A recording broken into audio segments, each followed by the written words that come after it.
Mekarlah bunga teratai di jiwaku, tanamkan rasa bersaudara hingga nanti bersama, dengan hati bersinar di dada selamanya hingga hancurnya semesta.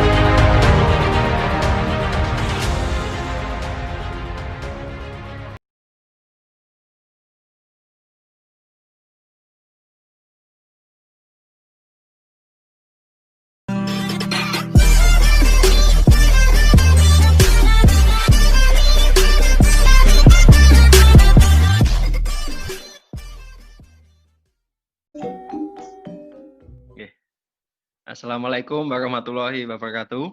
Waalaikumsalam warahmatullahi wabarakatuh. Kenalkan, saya Rudi Hartono. Jadi saya sebagai Ketua LKBH yang ditunjuk dari pengurus pusat membersamai tim-tim hukum. Jadi untuk saya sebetulnya asli kelahiran dari Nganjuk. Saya sekarang tinggal di Malang. Jadi saya mulai jadi anggota LKBH mulai 2018 dan 2019 kemarin ditunjuk oleh Mas Taufik untuk menjadi ketua LKBH. Jadi selama kita selama kita menjadi anggota LKBH memang diserahi oleh Mas Taufik, ketua umum, untuk melakukan pendampingan. Jadi LKBH di sini ini tujuan awalnya saya jelaskan bahwa LKBH di sini dibentuk tujuan utamanya adalah untuk membantu dan melindungi, ya kan, hal-hal yang berkaitan dengan hukum, yang kaitannya dengan PSHT maupun anggota PSHT. Gitu. Jadi tidak melulu kita hanya untuk urusan perkaranya organisasi, tetapi juga person. Jadi dulur-dulur semua kalau mempunyai permasalahan yang bersinggungan masalah hukum, perlu konsultasi ataupun pendampingan, tidak apa-apa, silahkan menghubungi LKBH. Dan kita tidak dibenarkan untuk memungut biaya. Jadi memang LKBH disediakan untuk PSHT dan anggota PSHT. Jadi mereview tadi yang sudah disampaikan oleh Mas Cito bahwa benar sekali bahwa kita sudah selayaknya lah, kita tidak usah membuat gaduh, membuat situasi semakin memanas. Intinya ajaran SH itu seperti apa ya, kita pedomani bahwa asas persaudaraan ini memang yang mempersatukan kita, gitu loh. Mau saudara sana sini bilang apapun, yang penting dhek padha dulure, ya kono kene seduluran, seperti itu.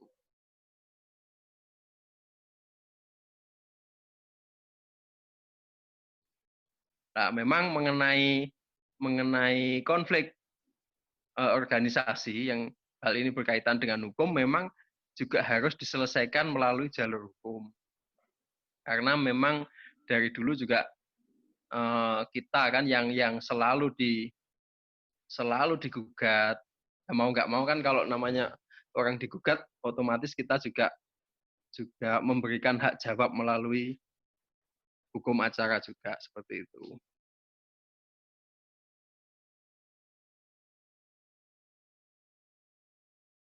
Runtutan yang permasalahan hukum organisasi kita itu berawal sekali itu adalah gugatan 8 cabang. Gugatan 8 cabang menggugat keabsahan hasil parpol 2016. Itu diajukan di Pengadilan Negeri Madiun kalau saya nggak salah perkara nomor 21. Perkara 21 atau perkara 24. Perkara 24 ada penggugatnya 8 cabang menggugat keabsahan dari hasil parpol 2016. Hasilnya gugatan itu juga tidak dapat diterima di tingkat pertama di PN Madiun. Terus putusan bandingnya juga demikian. Terus jadi kalau saya dengar ini masih dalam proses kasasi. Terus yang kedua setelah ada gugatan itu kita juga digugat oleh saudara Isbiantoro. Jadi Mas Isbiantoro ini dulu adalah anggota Dewan Pembina. Gitu.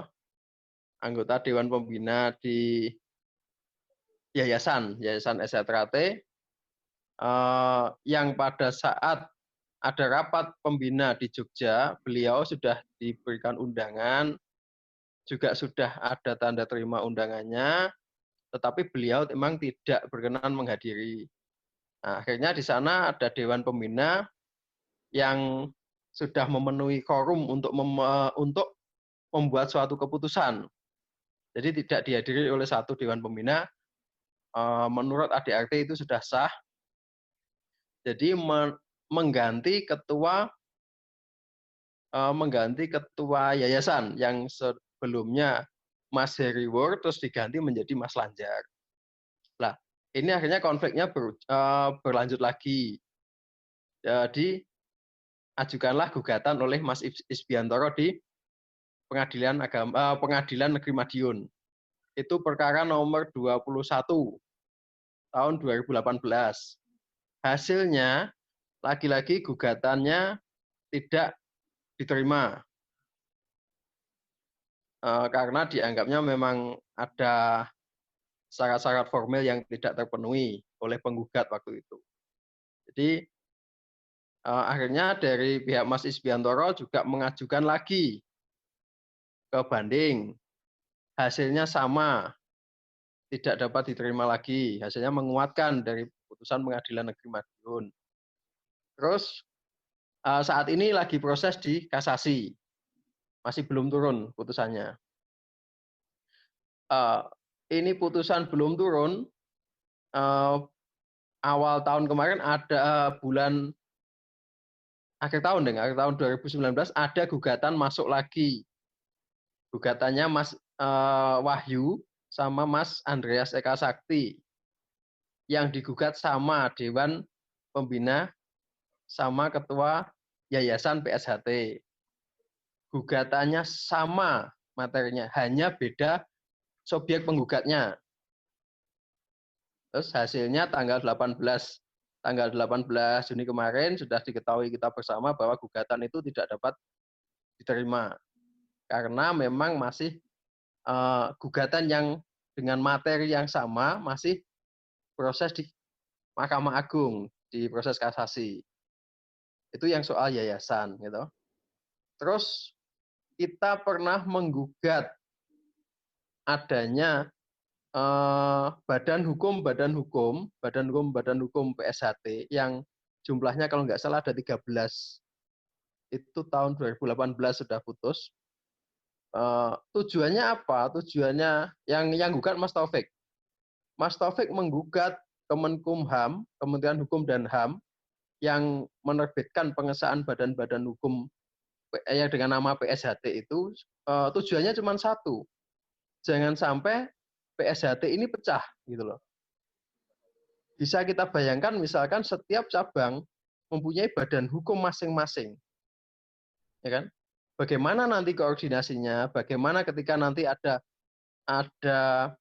keputusan pusat yang tidak bisa diterima cabang, akhirnya terus cabang melaku dewe-dewe. Lah itu kan nggak bagus. Akhirnya sama Mas Taufik diajukanlah gugatan terhadap badan hukum PSHT. Hasilnya di tingkat pertama PT UN dikabulkan. sampai akhirnya kasasi dikabulkan, ya ini untuk Kemenkumham diminta untuk membatalkan badan hukum PSHT ini, ya kan? Akhirnya setelah dibatalkan semua, kita membuatlah badan hukum PSHT yang satu, namanya badan PSHT. Jadi nggak ada PSHT, kalau yang dibatalkan itu kan ada PSHT Probolinggo, PSHT Madiun, PSHT Trenggalek, dan banyak kemarin, ada 13-an.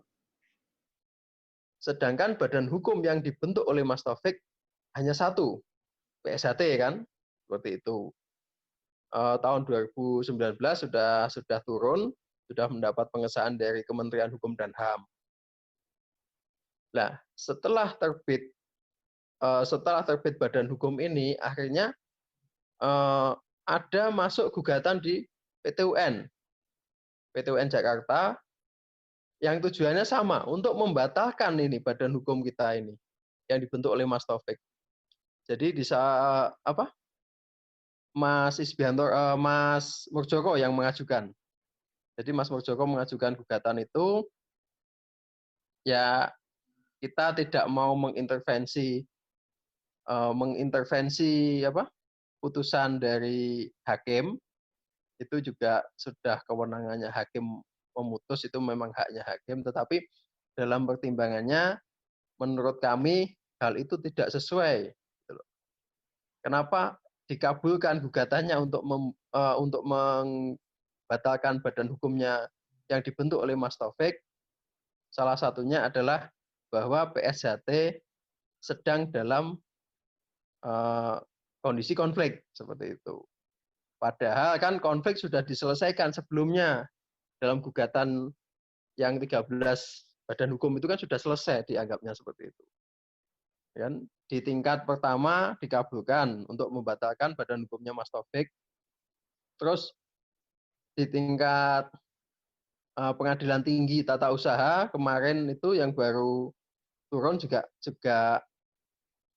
menguatkan. Nah, akhirnya kita tempuh upaya hukum kasasi yang minggu-minggu ini sedang kita ajukan kasasi, seperti itu.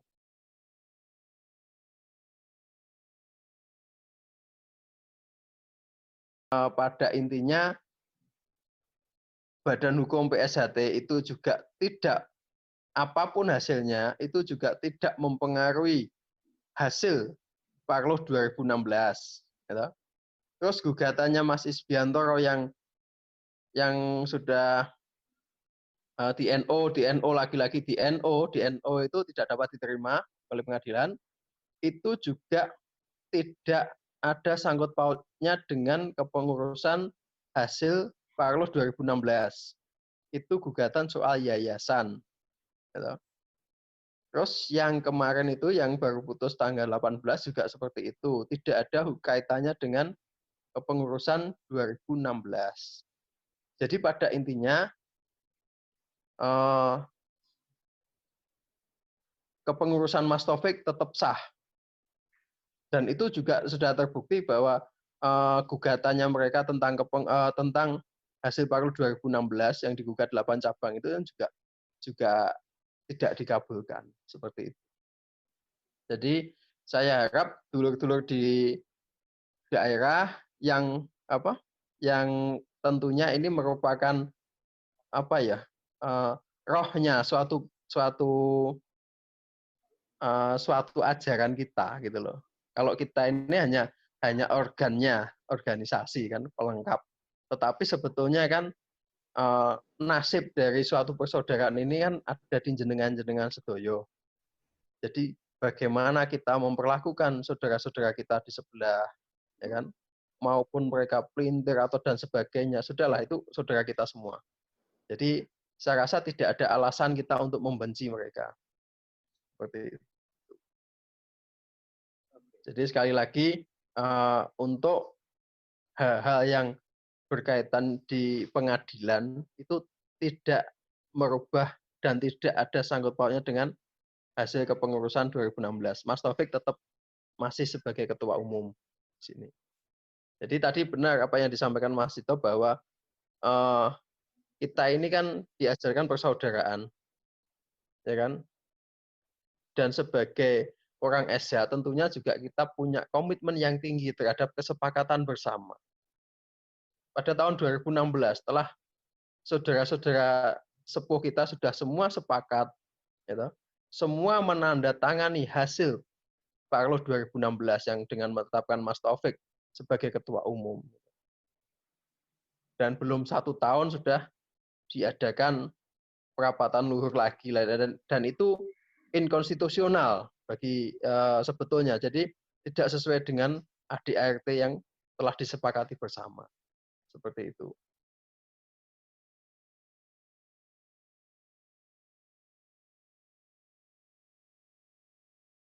Terima kasih. Jadi betul sekali bahwa selama ini setiap ada gugatan itu sudah beberapa kali ya kalau nggak salah. Di PT UN 2 kali, di 1, 2, 3, kalau nggak salah sudah 6 kali. 6 kali itu, jadi para penggugat ke kita itu tidak ada yang bisa mengatasnamakan PSHT gitu loh. Salah satu contohnya adalah ketika gugatan di PT UN. Yang digugat itu kan adalah Kementerian Hukum dan HAM. Pada awal pendaftarannya, bulan Oktober itu kan mengatasnamakan sebagai Ketua Umum PSHT, dan itu ditolak oleh ditolak oleh PT UN, disuruh memperbaiki. Jadi karena di sini PSHT sudah ada terdaftar atas nama ketuanya Mas Taufik, seperti itu. Ketika adanya gugatan, kita mengintervensikan diri. Jadi kita mengikutkan diri. Jadi kita punya hak. Karena kita punya kepentingan, kita menjadi tergugat intervensi di sana. Ketika putusan kita untuk ikut sebagai tergugat intervensi, kan ada penetapannya. Di situ jelas ditetapkan bahwa tergugat intervensi, ya ini persaudaraan Setiati Ternate, diwakili oleh Saudara Taufik sebagai ketua umum. Jadi sekali lagi bahwa gugatan itu tidak pernah ada yang mengatasnamakan PSHT, penggugatnya. Penggugatnya tidak ada yang mengatasnamakan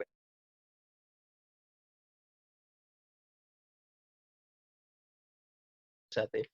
Nah, kenapa ketika terjadi putusan yang sekira menguntungkan dari penggugat atas nama pribadi tadi, kenapa diklaim sebagai putusan dari PSHT secara organisasi kan? Nah, memang seperti itu juga kurang tepat sebetulnya, dan itu karena mereka saat ini mengklaim bahwa mereka adalah pengurus yang sah berdasarkan perapatan luhur 2017. Tetapi sehingga saat ini pun sebetulnya kan tidak ada pengaruhnya.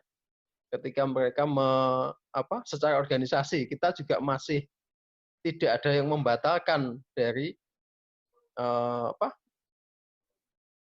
klaim kita sebagai hasil Parlo 2016, kan tidak pernah ada yang bisa membatalkan itu. Hanya itu kan mungkin disampaikan untuk mempengaruhi bahwa oh ini loh, ini PSHT yang sah, kita menang dan sebagainya. Itu kan hanya klaim sepihak seperti itu. Sama halnya ketika mereka mengklaim diri sebagai hasil Parlo 17 yang sah, yang didukung oleh mayoritas cabang di Indonesia, terus habis itu membuat surat pemecatan kepada Saudara Taufik dan Saudara Wiono, seperti itulah. Itu merupakan klaim-klaim sepihak.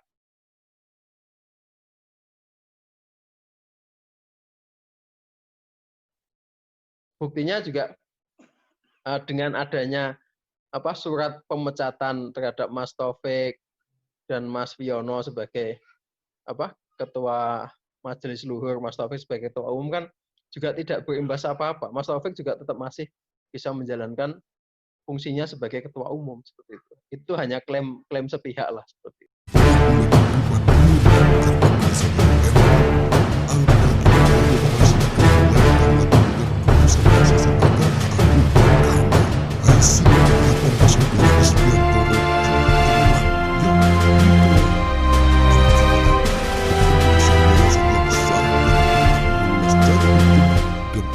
undang adalah kepengurusan PSHT Ketum Mas Taufik dan Ketua Yayasan Mas Lanjar, bukan PSHT PM, Punjer, atau yang lainnya.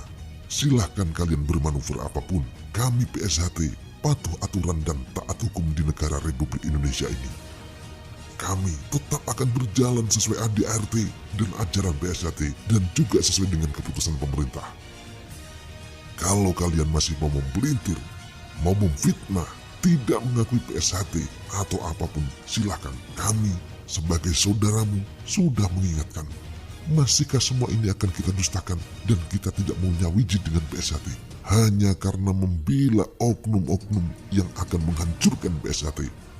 Kepengurusan PSHT Ketum Mas Taufik tidak ada yang pernah membatalkan secara aturan dan hukum yang berlaku. Kepengurusan yayasan secara hukum dan ADART sah milik PSHT atau milik Yayasan Setia Hati Terate dengan Ketua Yayasan Mas Lanjar. Saiki, los sakarmu kembali ke PSHT atau akan membangkang peraturan pemerintah dengan tetap menggugat